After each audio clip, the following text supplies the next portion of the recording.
J'ai une question pour vous. J'ai une question, là, je cherche dans la salle parce que je sais qu'il y a des personnes que c'est mes suspects usuels, habituellement en lien avec ça. Mais on est le 3 novembre et ma question c'est, est-ce qu'il y a des gens qui ont commencé à décorer leur maison pour Noël? Ça a déjà commencé? Les lumières dehors? Y a-t-il d'autres personnes? Quelques-uns qui ont commencé aussi, pour Noël.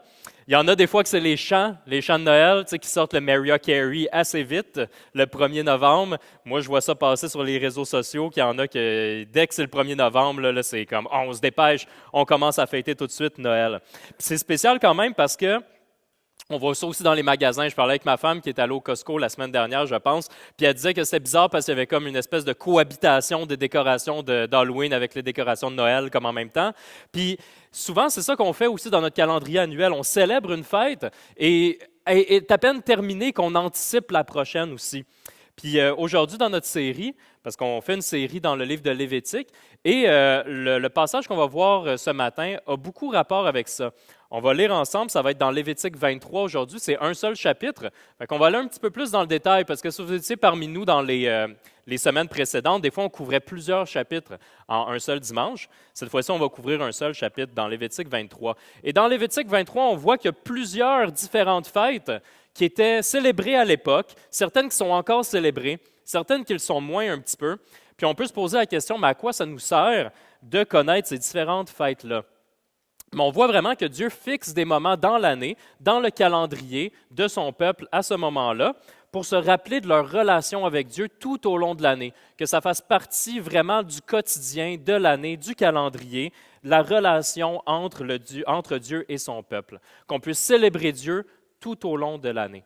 Et ce que j'aime aussi, c'est que même dans votre Bible, vous savez, il y a différentes traductions par rapport à la Bible. Puis celle qu'on distribue ici, qui est la seconde 21, il y a des fois des petits sous-titres qui sont mis à certains endroits. Ce n'était pas là originalement dans le texte. Il n'y avait pas de chapitre non plus, ni de numéro de verset dans le texte original, ni de sous-titres. Mais le sous-titre à cet endroit-là que je trouve qui est vraiment intéressant, c'est « Les rendez-vous fixés par l'Éternel ». Je trouve que c'est une belle façon de le montrer, qu'il y a des moments comme ça dans l'année, que même si on loue notre Dieu tout le temps, qu'il y avait des moments précis pour célébrer notre Dieu tout au long de l'année. Le titre que j'ai donné, je ne donne pas tout le temps des titres à mes enseignements. Des fois, souvent, il y a un titre pour moi dans ma tête, mais que je ne vais pas nécessairement dire. Mais je vous le partage aujourd'hui. C'est quoi ce titre-là en particulier? C'est « Célébration et anticipation ». Parce que je veux voir comment, à travers ces différentes fêtes-là, qui étaient célébrées, il y avait aussi une anticipation. Fait qu'il y avait une célébration de l'œuvre de Dieu parmi son peuple, mais une anticipation de choses à venir aussi. C'est ça qu'on va voir aujourd'hui. Je vais prier, puis après, on va pouvoir aussi distribuer les Bibles s'il y a des personnes qui voudraient suivre avec nous puis qui n'ont pas leur Bible. Fait que je vais juste prendre un temps de prière, puis après ça, on va prendre le temps d'ouvrir la Bible ensemble, d'aller au bon endroit, puis qu'on puisse lire la parole ensemble. Donc, prions ensemble, mes frères et sœurs. Donc, Seigneur, on veut te remercier ce matin. On est rassemblés, on veut lire ta parole, on veut lire le livre de Lévitique et voir la fidélité, ta fidélité envers ton peuple. Voir les fêtes que tu avais instaurées pour ton peuple à la sortie d'Égypte. Comprendre comment c'était des célébrations de ton œuvre parmi eux. Et comment aussi c'était des choses qui nous pointaient à une réalisation encore plus grande en Christ. Pour plusieurs de ces fêtes-là. Et Seigneur, on veut te prier aussi pour nos cœurs. Si on a oublié la façon de te célébrer, si on est dans la peur, on est dans la crainte, on est dans l'anxiété et qu'on ne vit pas souvent la célébration. Mais Seigneur, qu'on puisse célébrer tout ce que tu as fait, tout ce que tu fais maintenant dans nos vies et tout ce que tu feras. Qu'on puisse célébrer tes promesses, qu'on puisse anticiper aussi la réalisation de certaines de ces promesses, Seigneur. Donc, je veux te remercier pour ta fidélité au fil des années, dans le présent et dans le futur aussi. Et on prie ces choses au nom de ton Fils. Amen. Donc, si vous avez besoin d'une Bible, c'est notre cadeau, on va vous la donner. Il y a Diane qui est juste ici. Vous pouvez lever votre main et on va ouvrir ensemble la Bible. On va prendre ensemble la Bible dans le chapitre 23 du livre de Lévitique. Et la dernière fois, j'ai fait ça un petit peu trop vite. Fait que j'ai tout de suite dit, OK, ouvrez votre Bible à cet endroit-là, puis là, j'ai commencé tout de suite. Fait que peut-être qu'il y a des gens qui étaient perdus. Là, on va s'assurer que tout le monde est à bonne place avant qu'on commence. Donc, Lévitique 23, si vous voulez suivre et que vous avez la même Bible que moi, ça va être à la page 87. À la page 87. Parce que oui, il y a un petit PowerPoint en avant, mais souvent, j'ai pris le PowerPoint pour mettre d'autres choses, d'autres visuels, mais pas nécessairement le texte. Je veux vraiment qu'on puisse ouvrir la parole ensemble. Puis quand je vais sortir un peu de Lévitique 23, ça va être affiché en avant. On va commencer tout de suite. Je vais vous lire Lévitique 23. On va faire les versets 4 à 8 pour nous parler de la première fête qui est décrite, ou en fait les deux premières fêtes qui sont décrites ici. Donc là, on a switché de page, on est rendu à la page 88. Donc, Lévitique 23, verset 4, page 88. « Voici les fêtes de l'Éternel, les saintes assemblées que vous proclamerez à la date fixée pour elles. Le 14e jour du premier mois, au coucher du soleil, ce sera la Pâque de l'Éternel. Et le 15e jour de ce mois, donc le lendemain, ce sera la fête des pains sans levain, en l'honneur de l'Éternel. Vous mangerez pendant 7 jours des pains sans levain. Le premier jour, vous aurez une sainte assemblée, vous n'effectuerez aucun travail pénible. Pendant 7 jours, vous n'offrirez à l'Éternel des sacrifices passés par le feu. Le 7e jour, il y aura une sainte assemblée, vous n'effectuerez aucun travail pénible. » Ce qui est décrit ici, c'est en fait la fête de la Pâque. Et s'il y a une fête en fait qu'on connaît, la fête de la Pâque, c'est bien celle-là. Donc, la fête de la Pâque qu'on célèbre encore, c'est en fait la fête la plus importante pour les chrétiens. Et ça a une signification qui était différente un peu pour le peuple à cette époque-là et une réalisation plus grande actuellement. Ce que je veux dire par là, c'est qu'on voyait qu'à cette époque-là, toute la semaine, c'était la semaine de la Pâque. C'est aussi la même chose quand on fête Pâques, c'est comme des célébrations qui durent souvent pendant une semaine. Quand on dit ici que c'était le premier mois, c'est un peu difficile de dire exactement c'est quoi le premier mois parce qu'il ne fonctionnait pas avec le même calendrier, mettons, que nous autres, mais évaluer qu'on parle d'avril à peu près. Okay? Donc, on parle à peu près d'avril, que c'est comme le début de bientôt la moisson qui va commencer, des choses comme ça, qu'il y a des choses qui sont en train de pousser, okay? Les premières choses qui sont en train de pousser. Pour le peuple qui était dans le désert quand il célébrait Pâques, c'était pour célébrer la délivrance de l'esclavage en Égypte. Et c'était très, très proche dans leur tête parce que plusieurs d'entre eux avaient sorti d'Égypte. Donc, c'était les premières personnes qui recevaient ces choses-là. Et quand ils célébraient Pâques, c'était pour se rappeler de la délivrance d'en Égypte. Et pour nous, qu'on n'a pas été libérés d'Égypte, mettons, il n'y a personne ici que vous étiez là quand Dieu est arrivé et a libéré le peuple d'Égypte avec les différents fléaux, quand le Pharaon ne voulait pas laisser partir le peuple. Mais pour nous, ce qu'on célèbre à Pâques, c'est une délivrance, mais c'est une délivrance de l'esclavage du péché que Jésus-Christ, notre Sauveur, a fait pour nous. C'est Jésus qui est mort, qui a pris notre péché à la croix.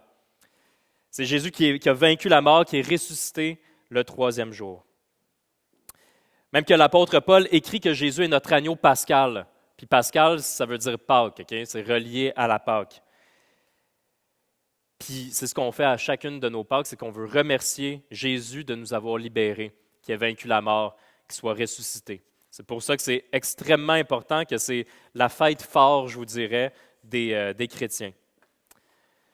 Puis c'est fou parce que quand Jésus célèbre la Pâque avec ses disciples, c'est ce qu'on appelle le dernier repas, la cène, un autre mot qu'on utilise des fois pour ça. Et c'est le repas du Seigneur que nous allons partager ce matin, 2000 ans plus tard, que Jésus partageait avec ses disciples.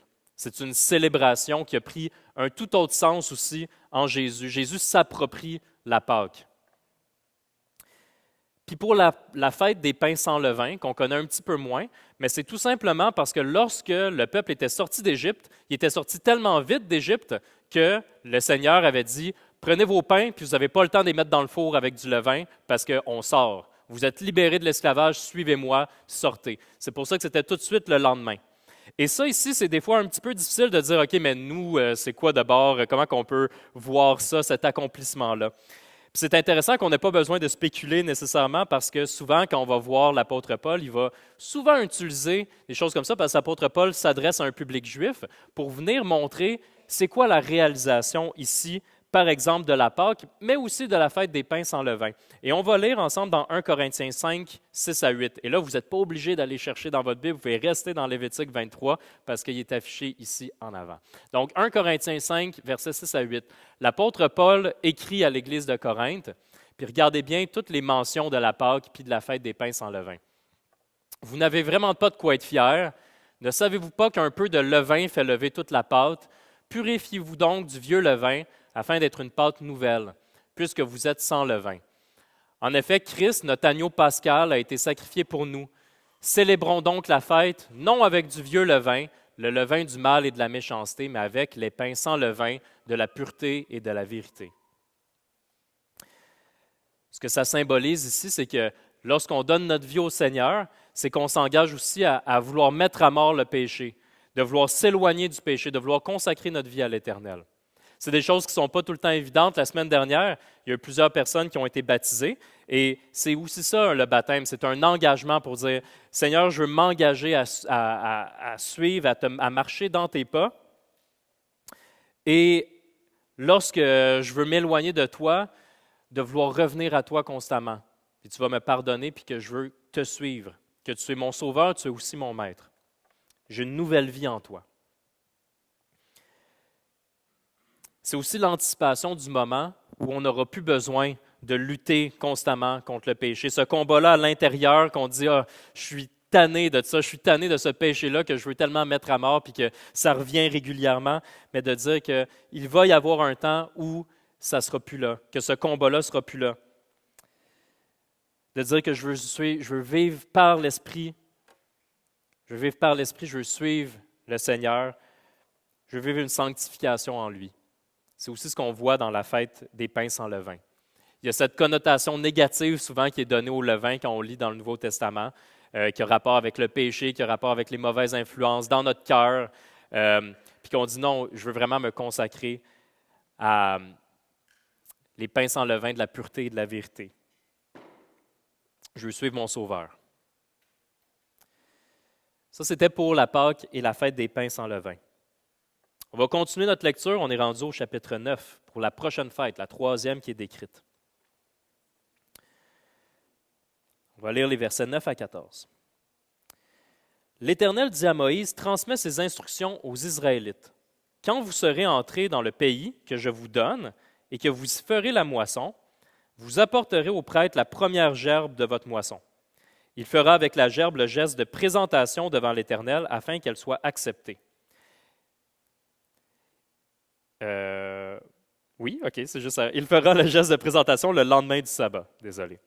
Le jour où vous présenterez la gerbe, vous offrirez en holocauste à l'Éternel un agneau d'1 an sans défaut. Vous y joindrez une offrande de 4,5 litres de fleur de farine pétrie à l'huile comme offrande passée par le feu, dont l'odeur est agréable à l'Éternel, et vous ferez une offrande d'1 litre de vin. Vous ne mangerez ni pain, ni épis rôtis ou broyés, jusqu'au jour même où vous apporterez l'offrande à votre Dieu. C'est une prescription perpétuelle pour vous au fil des générations partout où vous habiterez. La fête ici qui est décrite des fois comme la fête des prémices, qu'on dit aussi la fête des premiers fruits. Puis je vais plus en faire référence comme la fête des premiers fruits dans le fond. Parce que c'est des fois des choses qu'on a déjà plus entendues un petit peu. Et cette fête-là n'est pas séparée de la fête de Pâques. Il faut comprendre que c'est comme la fin de la semaine. Fait que si on regardait, on voyait que Pâques, c'était le premier jour, mais la fête des premiers fruits, c'était à la fin de la semaine, c'était 7 jours après. À ce moment-là, ce qui était fait, c'est que généralement, ce qui était offert en premier, c'était l'orge, parce que c'était la première chose qui poussait dans les champs, et c'était le principe de donner les premiers fruits de la moisson à Dieu. Il y a des façons qu'on peut l'actualiser dans notre vie aussi, parce qu'on n'est pas, je ne sais pas s'il y a des gens qui sont agriculteurs, là, à ma connaissance, il n'y a pas beaucoup d'agriculteurs dans la salle. Sauf que dans Proverbe 3,9, on voit « Honore l'Éternel avec tes biens et avec les premiers de tous tes produits ». Qu'est-ce que c'est dans nos vies, les premiers de tous nos produits? C'est probablement pas de l'orge, OK? Nous, on ne fait pas vraiment pousser ça, mais ça peut être plusieurs choses. Ce que ça veut dire, c'est de garder notre Sauveur, notre Seigneur en tête, puis pas lui donner les restants. Ça peut être par rapport à notre temps, ça peut être économique, ça peut être par rapport à l'argent aussi, qu'on veut vraiment dire « Ah, j'ai reçu… » Des fois, on est béni, puis on reçoit beaucoup d'argent qui vient de quelqu'un, d'un héritage, ou peu importe pour quelle raison, puis de dire « Hey, avant de commencer à réfléchir à qu'est-ce que je vais faire avec cet argent-là, voici comme ces premiers fruits-là, je veux en consacrer à l'Éternel. C'est de commencer en faisant ça. C'est une des façons qu'on peut le voir aussi. Ce que je trouve incroyable aussi dans ce texte-là, c'est, regardez bien quand ça dit, transmet ces instructions aux Israélites, quand vous serez entrés dans le pays que je vous donne et que vous y ferez la moisson. Je trouve ça incroyable parce que le peuple de Dieu, ils viennent de sortir d'Égypte, puis ils sont dans le désert, dans des tentes. Il n'y a rien qui pousse là en ce moment. Ils ne sont pas en train de faire comme de l'agriculture puis à faire pousser des choses. Mais c'est incroyable de voir la promesse de provision de Dieu envers son peuple. Puis oui, on voit que Dieu va donner la manne dans le désert, mais on voit qu'il leur promet, il dit, vous allez avoir la terre promise, il va y avoir une moisson, et quand il va y avoir la moisson, voici ce que vous allez faire. À quel point ça devait être un réconfort d'avoir toutes ces instructions-là pour les choses qui étaient à venir, puis de dire, ah, j'ai hâte à ça. Ça leur permettait d'anticiper le moment où ils ne seraient plus dans le désert non plus, puis qu'il y aurait des moissons. Il leur montre d'avance parce qu'il leur montre aussi qu'il va respecter ses promesses. Dieu, dans toute la Bible, quand il donne des promesses, il va toutes les remplir. Toutes ses promesses, au complet. Il n'y en a aucune qui ne sera pas remplie. Il demande à son peuple d'anticiper la réalisation de ces promesses-là. Il leur dit, quand vous serez dans la terre promise, quand ça va être le temps de la première moisson, rappelez-vous de moi.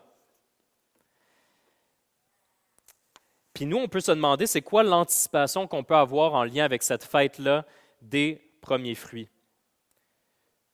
Je vais vous lire cette fois-ci dans la Bible du Semeur. Okay? C'est elle qui va être affichée en avant. La Bible du Semeur, c'est une autre traduction. C'est une traduction qui est, tu sais, des fois, il y a des mauvaises traductions et des bonnes traductions, des traductions qui vont trop changer le sens, dans le fond original du texte qui était en hébreu. Mais dans ce cas-là, la Bible du Semeur va des fois utiliser certains mots différents. Mais quand je fais la préparation, je vais lire dans plusieurs traductions parce que des fois, il y a une manière que les choses sont tournées en français qui nous permet d'avoir une compréhension un petit peu plus grande. Puis, je vous le lis ici parce que ce que je trouvais qui était qui ressortait bien, ça porte bien son nom, la Bible du Semeur dans ce cas-là, parce que l'analogie agricole était vraiment bien représentée, mieux que dans d'autres versions. Fait que vous voyez à quel point il y a aussi cette référence-là. On parle de Christ, mais regardez comme Paul, encore une fois, on est encore dans la lettre aux Corinthiens, dans les versets 20 à 23 du chapitre 15. Mais voyez comment Paul fait référence à la fête des premiers fruits, à un peuple qui connaissait vraiment cette fête-là, au peuple juif. Paul écrit, mais en réalité, Christ est bien revenu à la vie, comme les premiers fruits de la moisson. Il annonce la résurrection des morts. Car tout comme la mort a fait son entrée dans ce monde par un homme, la résurrection vient aussi par un homme. En effet, de même que tous les hommes meurent du fait de leur union avec Adam, tous seront ramenés à la vie du fait de leur union avec Christ. Mais cette résurrection s'effectue selon un ordre bien déterminé. Christ est ressuscité en premier lieu comme le premier fruit de la moisson. Ensuite, au moment où il viendra, ceux qui lui appartiennent ressusciteront à leur tour. Cette réalisation-là, qu'est-ce qui se passe? On a vu qu'à Pâques, il y avait le dernier repas avec ses disciples. 7 jours après, qu'est-ce qui se passe à la journée des premiers fruits? Christ ressuscite. 7 jours après. Donc, on peut voir qu'ici, dans cette fête-là qui avait été donnée au peuple, dans Lévitique, on voit qu'il y a une réalisation, puis que les premiers fruits, puis ce que Paul nous dit ici aussi, c'est « Voyez le premier fruit, Christ, le premier des ressuscités. » Celui, après, il y a plusieurs personnes qui vont ressusciter. Tous ceux qui lui appartiennent vont être ressuscités. Christ est le premier. Des fois, il y a même des traductions qui vont dire la première gerbe, qui va reprendre cette idée-là.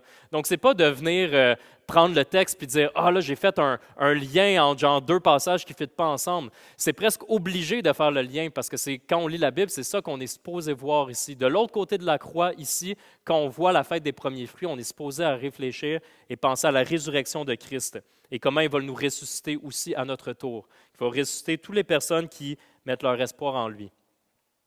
Au baptême, la semaine dernière, on a eu la chance de pouvoir célébrer certains baptêmes. Et quand la personne se fait baptiser, il y a des questions qui sont posées. Est-ce que tu penses que Jésus est mort à la croix pour tes péchés? Est-ce que tu penses qu'il est vraiment ressuscité, qu'il a vaincu la mort? Et est-ce que tu penses qu'en lui, tu vas avoir la vie éternelle? Jésus nous promet ça. Et c'est ce que Paul nous écrit aussi. Est-ce que tu reconnais que Christ va te ressusciter, qu'il va te donner la vie éternelle? Et ici, on a un saut. Okay? Fait que c'est très intensif. On avait comme 3 fêtes en une semaine, qui était la semaine de la Pâque. Puis là, on a comme un 50 jours. Fait qu'on va le lire ensemble. On va aller regarder ça. On est rendu au verset 15 et 16. Et je l'ai perdu parce que mon livre s'est refermé pendant que je vous parlais. Fait que j'y retourne. 15 et 16. Donc, pour voir la prochaine fête, quand est-ce qu'elle se passe? Depuis ce lendemain du sabbat, depuis le jour où vous apporterez la gerbe pour faire le geste de présentation, vous compterez 7 semaines entières. Vous compterez 50 jours jusqu'au lendemain du 7e sabbat et vous ferez une offrande nouvelle à l'Éternel. Donc, la prochaine fête, c'est la Pentecôte. Dans le texte ici, ils vont parler souvent de la fête des moissons. La fête des moissons puis la Pentecôte, c'est la même fête. Et elle arrive 50 jours après. Puis après, il y a une description de tous les sacrifices que le peuple devait faire à ce moment-là comme remerciement à l'Éternel. Quand est-ce que ça a lieu, ça, habituellement? Bien, c'est comme vers la fin de l'été. C'est à la fin des moissons du blé ou du grain ou des choses qui poussent dans les champs.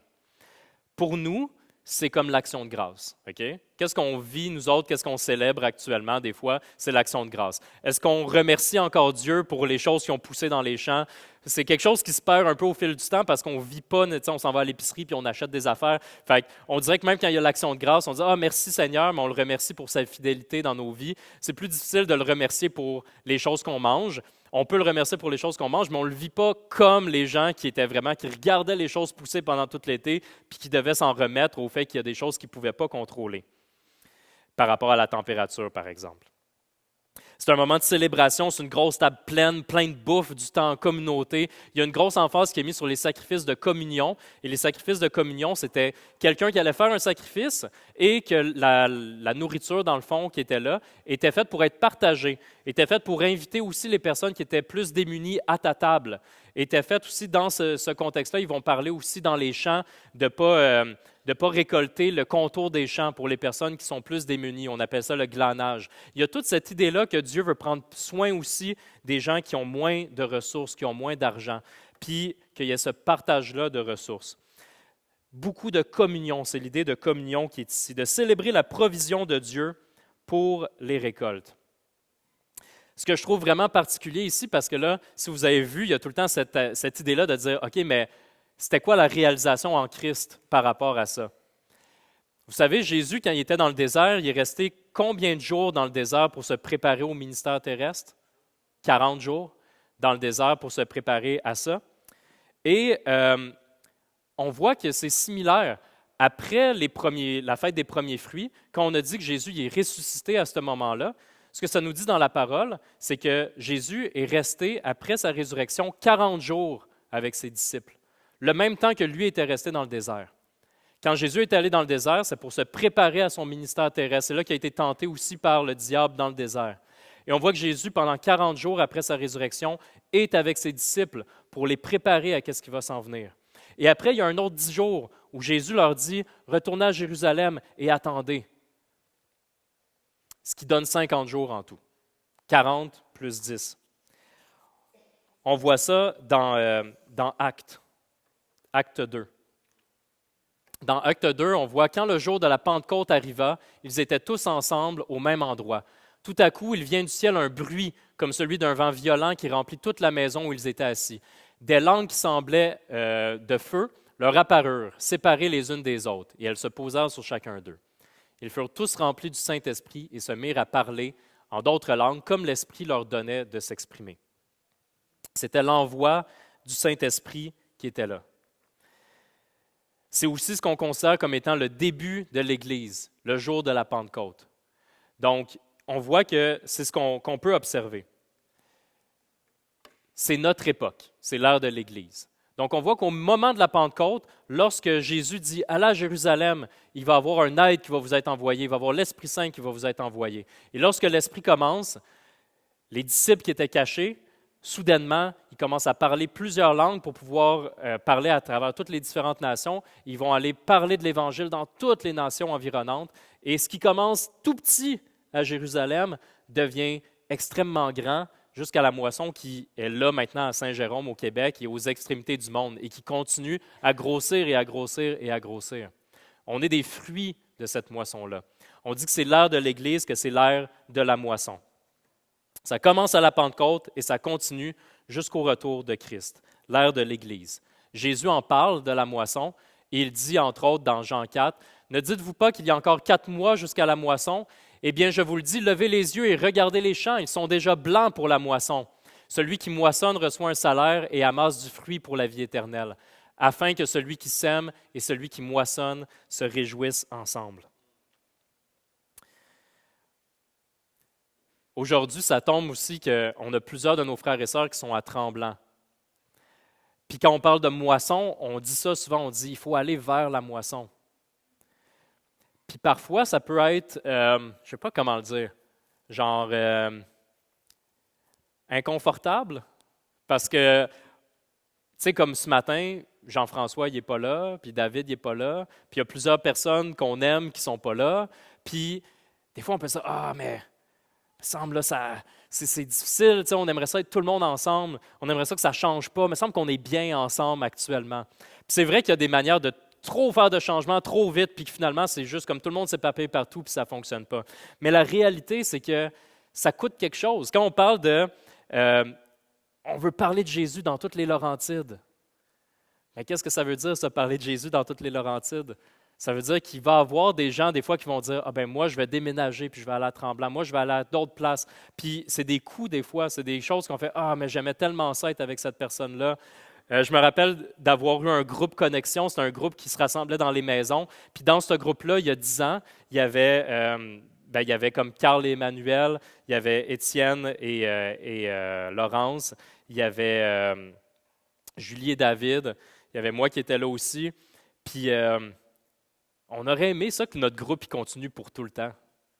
Tu sais, de tout le temps continuer parce qu'on était bien, puis on aimait ça être ensemble, puis on aimait encore ça être ensemble. Mais il est arrivé un moment qu'on était comme, je pense qu'on est prêt à aller dans la moisson. Je pense qu'on est prêt à se multiplier. Il n'y a personne qui nous a forcé à le faire nécessairement, mais on est arrivé un peu à cette conclusion-là. On était bien ensemble. Il y avait quand même un certain deuil à faire de dire, oh, on ne va pas se voir une fois par semaine. Oh, il va falloir être plus intentionnel pour se voir ensemble.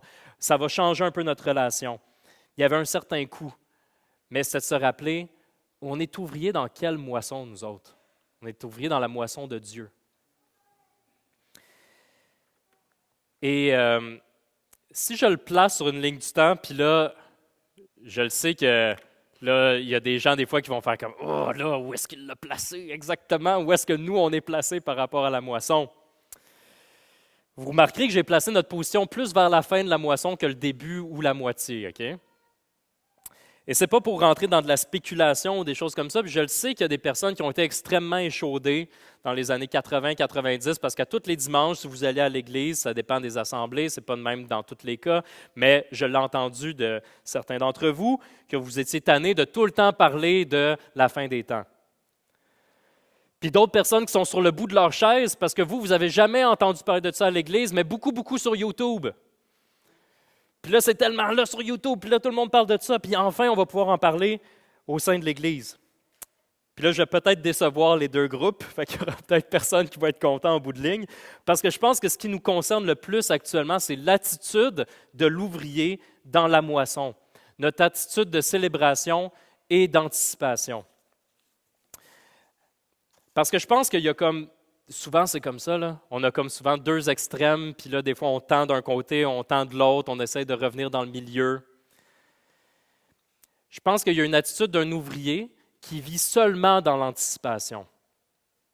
Vivre seulement dans l'anticipation, ça veut dire qu'on regarde la moisson, on regarde ce qui s'est passé dans le passé, on regarde les événements actuels, puis là, on se dit, OK, c'est quand que la moisson va finir? C'est quand que le maître de la moisson va revenir?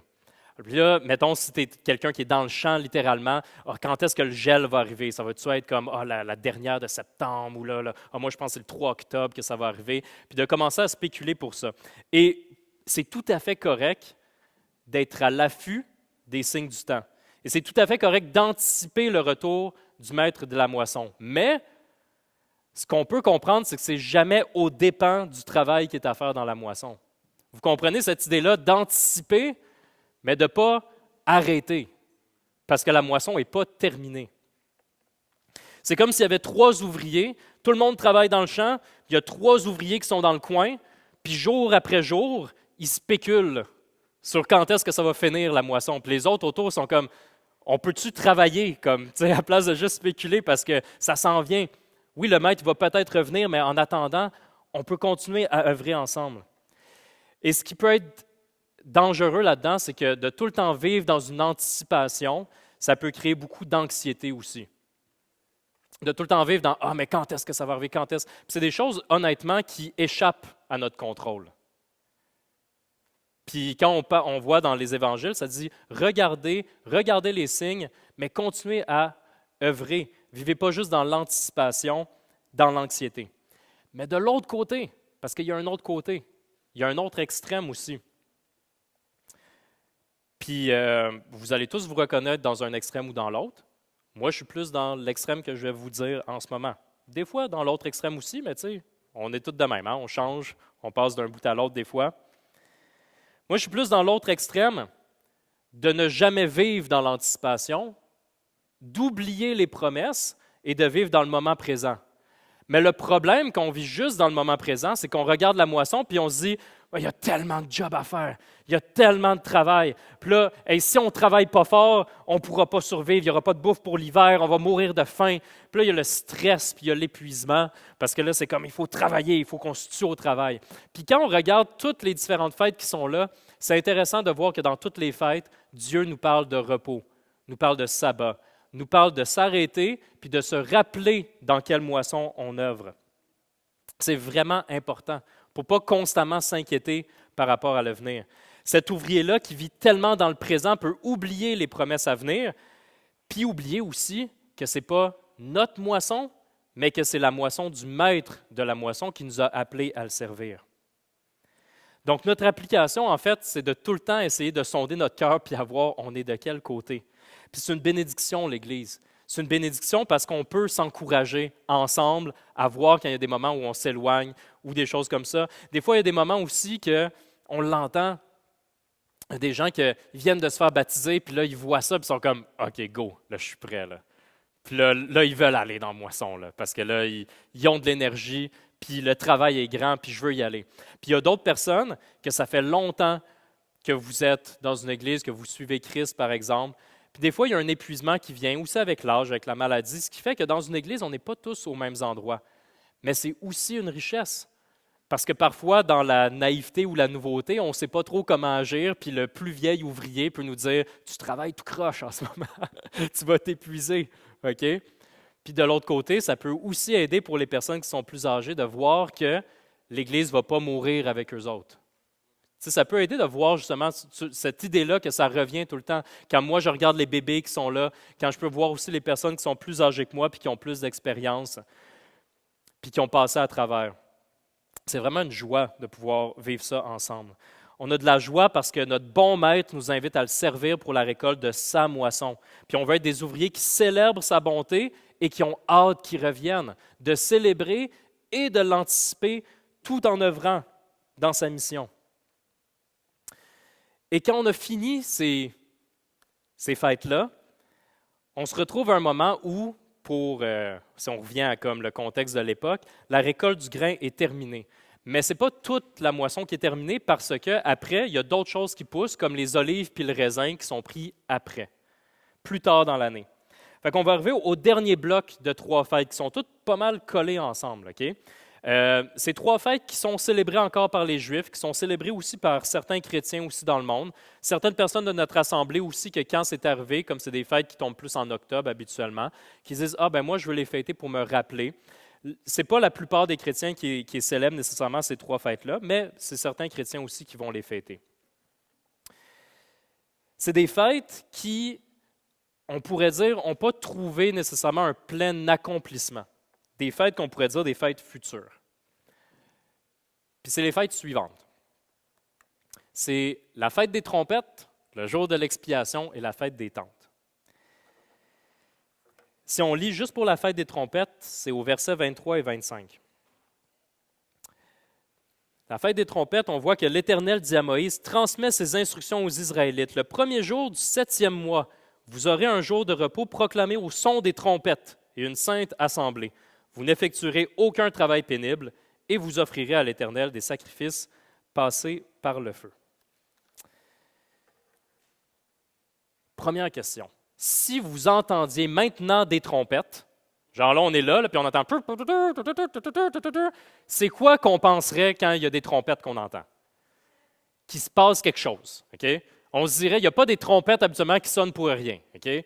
Le principe, c'est que quand on voit des trompettes, c'est que ça l'annonce l'arrivée de quelque chose. Ça peut être, par exemple, quand le roi David allait revenir comme dans la ville, puis là, il y avait des trompettes pour célébrer le retour du roi. Ça peut être parce qu'il va y avoir un événement, c'est pour aller chercher l'attention. C'est ça le principe des trompettes. Le 7e mois, on voit qu'il y a eu un saut dans le temps par rapport au 7e mois, puis le 7e mois, c'est le mois le plus important dans le calendrier juif par rapport aux fêtes. Le 7e, le chiffre 7, c'est vraiment un chiffre important quand on regarde la Bible. Donc, qu'est-ce qu'on s'attendrait? Dans ce cas-là, les trompettes, ça servait à annoncer la fin des récoltes, que là, bientôt, ça allait être la fin, qu'on allait ramasser toutes les olives, qu'on allait ramasser tous les raisins, puis que là, c'était la fin avant l'hiver, puis que là, après, il n'y a plus rien qui pousse après ça. Que c'était le moment de la fin des récoltes. Mais surtout, c'était pour annoncer l'arrivée du jour de l'expiation. Si vous étiez avec nous la semaine dernière, il y avait Jean-François qui était ici, puis il nous a parlé du jour de l'expiation. Tout le monde est pas mal d'accord pour dire que dans le livre de Lévitique, le jour de l'expiation, qui est au chapitre 16, c'est comme le point principal, le passage fort du livre de Lévitique. C'est une fête qu'une fois par année, le grand sacrificateur allait aller en la présence de Dieu dans la partie qu'on appelait comme le sanctuaire le plus interne, là, dans le fond, dans la tente, pour aller faire un sacrifice pour tout le peuple. Il y avait aussi cette idée-là qu'il y avait 2 boucs qui étaient rassemblés. Un bouc qui était tué, qui symbolisait, dans le fond, les péchés qui étaient morts, qui avait besoin aussi d'avoir un holocauste, de mourir, il y a un prix pour le péché. Et un autre bouc que le prêtre allait mettre les péchés du peuple, allait dire, il mettait sa main dessus, puis il disait, je mets les péchés du peuple qui n'ont pas été expiés. Le bouc s'en allait dans le désert, allait se perdre, et c'est comme si les péchés, on ne les voit plus, ils sont perdus dans le désert, essaye d'aller les retrouver, tu ne les retrouveras jamais. Et cette idée-là, on la voit beaucoup dans cette idée-là que Dieu nous dit qu'à travers son Fils Jésus, Jésus qui est mort pour nous, bien, Dieu ne voit plus nos péchés. C'est Jésus qui a porté notre faute. Essaye de retrouver tes péchés, tu ne les retrouveras pas, parce que Jésus a porté la faute sur lui. Quand Dieu nous voit, on dit cette image-là, quand Dieu nous voit, il voit son Fils Jésus. Le jour de l'expiation, c'est vraiment important. Donc, toute cette idée-là d'avoir des trompettes, c'est un peu comme quand on se prépare à Noël ou qu'on se prépare à Pâques, puis qu'il y a un moment solennel. On se prépare à Noël, puis là, tu sais, c'est comme, des fois ici, on fait la fête, on va comme allumer des chandelles, puis là, tout est sombre, pour se rappeler d'un temps où le Sauveur n'était pas arrivé, puis là, on allume toutes les lumières parce que Jésus, c'est la lumière du monde. Même chose avec ceux qui font le carême avant Pâques, d'avoir ce moment solennel qu'on se prépare à une grande célébration. C'est la même idée. Quand il y avait des trompettes qui résonnaient, les gens se préparaient parce que 10 jours après, il allait avoir le jour de l'expiation. C'est un moment de recueillement, un moment solennel. Quand je vous ai parlé des trompettes tout à l'heure, puis que j'ai dit, si vous entendiez des trompettes, à quoi vous penseriez? Si vous êtes familier aussi avec le langage du livre de l'Apocalypse, quand vous voyez les trompettes, il y a cette idée-là aussi que quand il y a des trompettes qui sonnent, c'est pour dire il ne reste pas beaucoup de temps. Puis c'est cette idée-là ici qu'on voit. C'est l'idée que les trompettes sonnaient pour signaler l'arrivée du jugement dernier. On va regarder ça ensemble, OK? C'est dans l'Apocalypse, justement, qu'on parle de ces trompettes-là, mais qu'est-ce que ça signalait? Donc, quand les trompettes arrivaient, c'est pour dire « Préparez-vous, parce que le jour du jugement, le jour de l'expiation s'en vient. » Portez attention à l'imagerie de toute la fin de la moisson, la récolte des raisins qui sont jetés dans le pressoir. C'est vraiment ça qu'on voit dans l'Apocalypse. Et c'est le verset 14, pas le verset 14, le chapitre 14. Je vais vous lire un passage, c'est les versets 14 à 20. « Je regardai et je vis une nuée blanche, et sur la nuée était assis quelqu'un qui ressemblait à un fils d'homme. Il avait sur la tête une couronne d'or, et à la main une faucille tranchante, une faux. Un autre ange sortit du temple, qui est dans le ciel, et cria d'une voix forte à celui qui était assis sur la nuée, « Lance ta faucille et moissonne, car l'heure de moissonner est venue, la récolte de la terre est mûre. » celui qui était assis sur la nuée jeta sa faucille sur la terre et la terre fut moissonnée. Un autre ange sortit du temple qui est dans le ciel, tenant lui aussi une faucille tranchante. Puis un autre ange qui avait l'autorité sur le feu sortit de l'autel et s'adressa d'une voix forte à celui qui avait la faucille tranchante, en disant, « Lance ta faucille tranchante et vendange les grappes de la vigne de la terre, car ses raisins sont mûrs. » L'ange jeta sa faucille sur la terre. Il vendangea la vigne de la terre et versa cette vendange dans la grande cuve de la colère de Dieu. Le raisin fut écrasé dans la cuve à l'extérieur de la ville. Du sang en sortit et monta jusqu'aux morts des chevaux sur une étendue de 300 kilomètres. C'est fort, c'est une imagerie. Si vous avez déjà lu le livre de l'Apocalypse, c'est des images qui sont fortes et qui peuvent faire peur. Ici, c'est le 14e chapitre du livre de l'Apocalypse. Ce n'est pas le premier chapitre. Il faut comprendre que quand on lit ça, ce qu'on voit avant ce jugement-là, c'est un moment inégalé de corruption sur la terre, de désobéissance extrême au commandement de Dieu. Ça va vraiment, vraiment, vraiment pas bien. Mais on peut se dire, mais qu'est-ce qu'on peut célébrer là-dedans? Comme qu'est-ce qu'il y a à célébrer? C'est juste épeurant. Mais j'aimerais vous... Quand on parlait dans Lévitique, la Bible, c'est une grande histoire aussi. J'aimerais vous faire référence à d'autres histoires que vous connaissez peut-être. Puis là, je ne sais pas c'est quoi les films ou les livres que vous avez lus ou que vous avez regardés. Fait que je vais faire un gros éventail. Fait que si on regarde à n'importe quelle grande histoire qui est sur plusieurs volets ou plusieurs films qui sont plusieurs volets, puis qu'il y a comme quelque chose qui se construit à un moment donné jusqu'à temps que tu aies la conclusion, si tu penses à, mettons, Star Wars ou Le Seigneur des Anneaux, ou s'il y en a qui ont lu Harry Potter, ou si tu veux aller plus avec des choses comme Narnia, qui est un peu plus comme un background chrétien, ou Le Voyage du pèlerin, ou plusieurs choses comme ça, quand on voit qu'il y a une histoire avec le bien et avec le mal, puis que les choses vont de pire en pire, puis qu'à la fin, c'est très, très sombre, puis tout semble être perdu, puis qu'il y a une grosse bataille et que finalement, les gentils gagnent, puis le bien triomphe. Quand on lit le livre de l'Apocalypse, on peut en avoir peur, mais la réalité, c'est que c'est l'accomplissement total, final. C'est une bonne nouvelle. Quand les gens, surtout les personnes qui sont beaucoup persécutées, quand les premiers apôtres lisaient ça, les premiers disciples lisaient ça, ou les gens actuellement dans le monde qui vivent sous la persécution intense et qui lisent le livre de l'Apocalypse, eux autres, pour eux, c'est un réconfort. Quand est-ce que ça va finir? Quand est-ce, Seigneur, que tu vas venir nous secourir? On voit que c'est Jésus qui revient, qui triomphe sur le mal. Et c'est un réconfort de savoir que l'issue de la bataille est déjà déterminée. Ce n'est pas quelque chose qui est à déterminer, puis on va voir qu'est-ce qui va se passer. C'est déjà annoncé depuis toujours. Si on va faire le parallèle aussi, je vous reviens avec les personnes qui étaient en Égypte, qui étaient esclaves en Égypte. Eux autres, pour certains qui ont entendu ça, ont vu les fléaux en Égypte. Est-ce qu'il y avait peur? Ça doit faire peur, on s'entend là. On s'entend, tu es en Égypte, puis là, tu le sais que c'est l'Éternel, ton Dieu, qui veut te faire sortir de là. Puis Dieu a dit d'avance, voici ce qui va se passer. Il va avoir des fléaux. Je veux faire sortir mon peuple, puis le Pharaon, il ne voudra pas le faire sortir, puis il va avoir des fléaux, mais il va sortir. Mais quand le peuple est là, puis qu'il voit que le soleil disparaît, que la mer se change, le Nil se change en sang, qu'il y a des sauterelles, des grenouilles, que toutes ces choses-là, là, ça fait peur. Mais les fléaux n'affectaient pas le peuple de Dieu.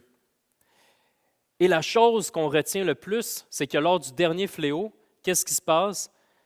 Dieu dit de prendre un agneau pascal, au moment de la Pâque, un agneau parfait, puis de prendre son sang puis de le mettre autour de la porte pour que le jugement de Dieu ne passe pas sur eux. Puis en Christ, il n'y a pas de jugement de Dieu parce que c'est Jésus qui a pris la colère de Dieu contre nos péchés. Puis on peut avoir l'impression qu'on est comme les personnes bizarres qui pensent qu'à un moment donné, il va y avoir comme une grosse bataille, puis qu'à un moment donné, Jésus va revenir, puis que notre monde ne va pas tout le temps exister comme ça, que ça va être de plus en plus sombre vers la fin. On peut se dire, oh, on est bizarre de croire ça. Mais je veux juste vous dire que dans le monde, il y a 2,4 milliards de chrétiens. Et si on ne commence pas à dire, parce qu'on pourrait dire, mais c'est quoi un chrétien exactement? Mais je veux juste vous dire que tous les chrétiens attendent le retour de Jésus, qui vient nous libérer, qui vient libérer son peuple, qui vient juger les nations. Dieu va libérer son peuple comme il l'a promis. C'est un temps qui est solennel, puis qui est grave, mais il faut comprendre aussi qu'il nous reste une dernière fête. La dernière fête qui est la fête des tentes. La fête des tentes, ou des fois qui est utilisée comme, on va dire, la fête des tabernacles aussi, qui est utilisée. C'était quoi la fête des tentes à cette époque-là? C'est le fait que le peuple était sorti. C'est pour dire que vous allez vivre dans des tentes.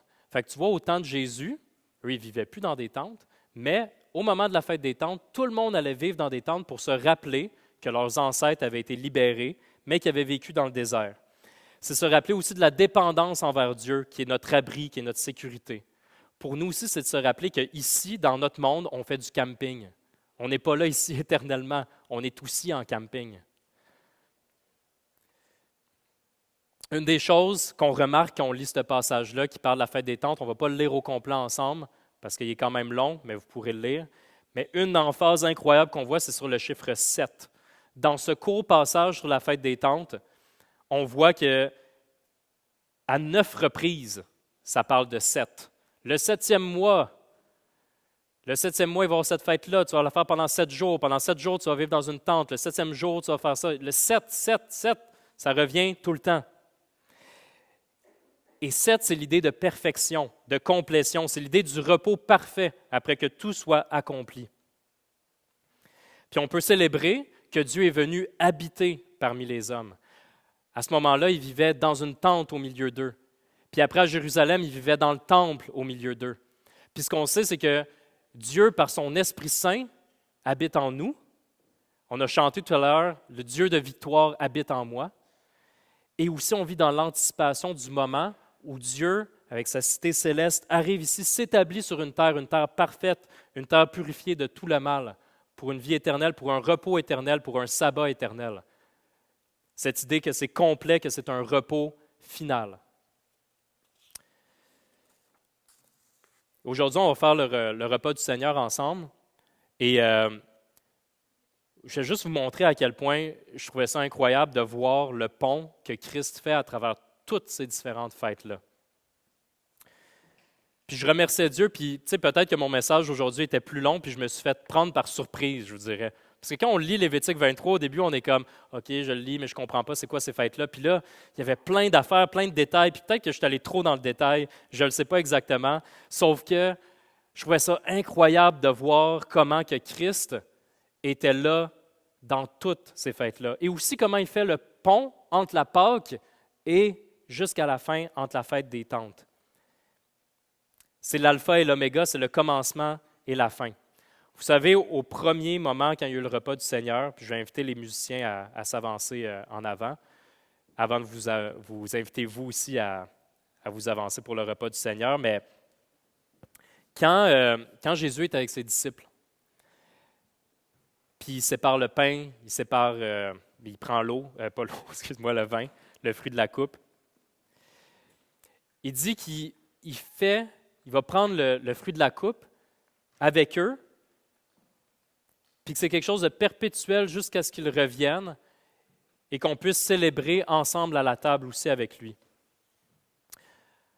Donc, cette idée que la première Pâque, mais de savoir que ça se termine aussi avec un banquet, une réalisation, avec le fait que toute la récolte est finie, le grain est là, le fruit de la vigne, les olives, tout est cueilli, que c'est un moment de célébration, de repos, d'action de grâce, que c'est la réalisation de toutes ces fêtes-là qui sont en lui. Et que ça continue jusqu'à temps qu'il revienne. Et aujourd'hui, c'est ça qu'on va faire. On va continuer, on va prendre le repas du Seigneur qui a commencé il y a 2000 ans et qu'on continue jusqu'à temps que Jésus revienne et qu'on puisse ensemble s'asseoir à sa table avec tous ceux qui lui appartiennent pour célébrer notre Seigneur. Puis ce matin, je pense que Alexis, Ryan et Stéphanie sont probablement pas là parce que je pense qu'ils sont peut-être à Tremblant ce matin. Mais je vais inviter Sébastien qui va prendre le repas du Seigneur aussi avec nous tout à l'heure. qui va pouvoir s'avancer, puis toutes nous autres aussi qui vont pouvoir s'avancer pour prendre le repas du Seigneur. Peut-être que tu te demandes aussi, mais c'est qui prend le repas du Seigneur? Bien, tu vois, si tu es d'accord avec toutes ces choses-là, puis que tu dis, ah oui, Jésus, je veux que ça soit mon sauveur. Tout à l'heure, j'ai dit qu'au moment du baptême, on demande, est-ce que tu penses que Jésus est mort pour tes péchés? Est-ce que tu penses que Jésus est ressuscité puis qu'il te donne la vie éternelle? Puis si ça résonne vraiment en toi, puis tu dis, oui, je pense ces choses-là, puis je veux l'affirmer, ben la semaine dernière, puis cette semaine, il y a plusieurs personnes qui viennent nous voir puis qui veulent nous dire, ben je crois ces choses-là, puis je veux vivre avec Jésus. Mais pour toi, la prochaine étape, c'est probablement le baptême. Puis tu as probablement plein de questions puis des choses qui te tracassent, puis on va être là pour toi puis pour t'écouter. Fait que quand on va avoir fini le repas du Seigneur, puis qu'on va finir de chanter, je vais même rester ici quelques temps en avant. Spécifiquement pour les personnes qui diraient, j'aimerais ça, je pense que je me sens prêt pour le baptême ou j'ai des questions, puis je vais rester en avant pour que tu puisses venir me voir, OK? Pour les autres personnes que vous avez manifesté par votre baptême, que vous avez dit un jour que vous donniez allégeance à votre Sauveur, que c'était votre Maître, puis que vous l'avez célébré à travers les eaux du baptême, on veut prendre ensemble le repas du Seigneur pour se rappeler. C'est comme un renouvellement des vœux. C'est comme après s'être marié qu'on veut renouveler les vœux qu'on a faits au moment du baptême. Donc, je vais vous inviter à vous approcher, tous ceux qui ont fait ce pas-là du baptême. Pour s'approcher, prenez les morceaux de pain et aussi le fruit de la vigne. Allez vous rasseoir, puis on va le célébrer ensemble. On va s'attendre mutuellement.